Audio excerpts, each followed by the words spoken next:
Hello everybody, I'm George from Ireland, and behind me is the memorial to Prince Christian Victor, who was born here at Windsor Castle, which is just up the hill. There you see, born in 1867, that April, and his mother was Princess Helena, one of Queen Victoria's daughters, not the eldest. She was also named Victoria, and his father was Duke Christian of Schleswig-Holstein, a junior member of the Danish royal family. So he was born here, spent most of his life in the United Kingdom, was recognized as a prince of the United Kingdom, even though it was matrilineal, as well as a duke in Denmark. So here you see him. It's funny how memory plays with force, because I remember seeing this first time when I was aged 11, and I must have passed it many, many times as a schoolboy. But when I came back to Windsor years later, I'd remembered it as a bust. I forgot that it was a full-length statue. Go back over to it, so you get some sort of idea of the scale of it. And here he is in his uniform, which would be khaki, showing this is like the campaigning uniform. See the puttees for being in South Africa, where indeed he died. Moustaches, which are compulsory for British soldiers from the 1890s to the 1920s. And then all his medals he got down there, you know, okay. And Order of the Garter. He even got, there's one of those, an Ottoman medal, as in from the Ottoman Empire. He's part of the Order of the Bath and so forth, part of the Royal Victorian Order, Distinguished Service Order, and many, many more, some German awards as well. So unusually a member of the royal family who went to school. But there's a Lambrook, a prep school not too far away from here, which has been amalgamated to another one. And later he attended Wellington College, which is in Berkshire. Wellington College, founded in 1852 after the death of the Duke of Wellington, the General and Prime Minister, and it was founded on the suggestion of his grandfather, Prince Albert. So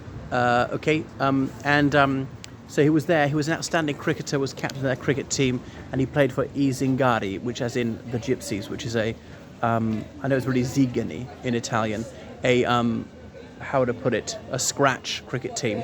So he was the best cricketer that the royal family has ever produced. What else about him? So he never wed. But anyway, I attended Magdalen College, Cambridge for a few years, but didn't graduate. That was typical upper class boys going to university for a couple of years or just a few months without sending exams, with at least intention of ever taking a degree, and then go on to do whatever. He was commissioned into the army. He was in the King's Royal Rifle Corps. A bit surprising, one of the more pucker regiments, one of the Guards regiments. He served in the Ashanti campaign in what now called Ghana. He was in India fighting the northwest frontier, which is now Pakistan. And latterly he was in the South African War, which commenced in October 1899, when the Transvaal Republic and the Orange Free State proclaimed war on the British Empire because it wouldn't withdraw all the troops that had entered South Africa in the previous 7 months. Don't want to give you a blow-by-blow account of the war. But anyway, so there he was, and he was fighting, apparently well regarded by his troops, but I suppose as a royal you're not allowed to say you hate the person or he's incompetent. But he got enteric fever and he succumbed to that, and he died in a hospital in Pretoria with the Prince of Teck, one of his relatives close by. So he's the only member of the royal family to be killed in that war, or to die in active service until the Second World War, when the Duke of Kent was killed in an air crash. So his grandmother took this very hard when she heard the news.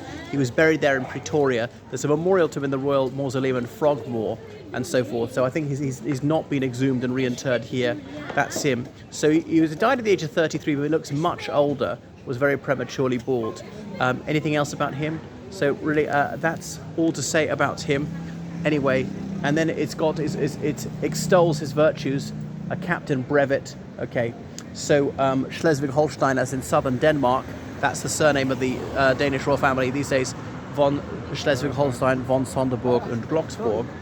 Okay, and his mother, he's born here, and he died on October 29th, almost exactly a year to the day the war began. The Second South African War, or the Boer Wars, they call it, the Tweede Vryheidsoorlog, erected by his friends in admiration of his qualities as a man, as an officer, and right up there, the legend, my duty is to my country. But which one? Denmark as well, which was neutral in that war. Right, thank you for watching the channel. Make sure you subscribe on Patreon, donate to PayPal, georgecallahan79@gmail.com. Toodaloo.